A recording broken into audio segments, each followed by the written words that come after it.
সেই দিন আমি মিস্টার নুডলস এর এই পিঙ্ক কার্বোনারা রামেনটা ট্রাই করেছিলাম, কিন্তু এটা এত বেশি মজা হবে এইভাবে রান্না করলে এটা আমি ভাবতেও পারিনি। সেই দিন মাঝরাতের দিকে আমার বেশ ক্ষুধা পাচ্ছিল, কিন্তু ওই সময় অলরেডি ক্যান্টিন বন্ধ ছিল। তো এই সময় হলের দোকানটা খোলা পেয়ে আমি এখান থেকে একটা রামেন নিয়েছিলাম, সাথে আরো কিছু জিনিস নিয়েছিলাম। সৌভাগ্যবশত আমার যা যা প্রয়োজন ছিল সবকিছুই দোকানে পেয়ে যায়, এবং কিছু জিনিস আমি আমার রুমমেটের থেকে ধার নেই এবং এই জিনিসগুলো রেডি করে ফেলি রান্না করার জন্য। শুরুতে আমি আমার হলের দোকান থেকে কিনে আনা সসেজ নাগেট গুলো ভালোভাবে কেটে নিয়ে ভেজে নিচ্ছি। এগুলো হলে ফ্রোজেন অবস্থায় পাওয়া যায়, একটা দুইটাও কিনতে পাওয়া যায়, একটু দাম বেশি রাখে। এরপর আমি পেঁয়াজ মরিচ হালকা ভাবে ভেজে নিয়েছি এবং ডিমটাকেও স্ক্রাম্বল করে নিয়েছি। এগুলো আলাদা আলাদা ভাবে রান্না করার কারণ আছে।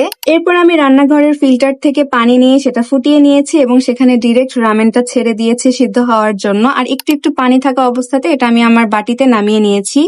এরপর আমি রামেনের প্যাকেটের ভেতরে থাকা সিজনিং দুইটা অ্যাড করে নিব। এখানে বেসিক্যালি দুইটা সিজনিং এর প্যাকেট থাকে, একটাতে থাকে স্পাইসি সস আর একটাতে সম্ভবত চিজের একটা মিক্সচার থাকে।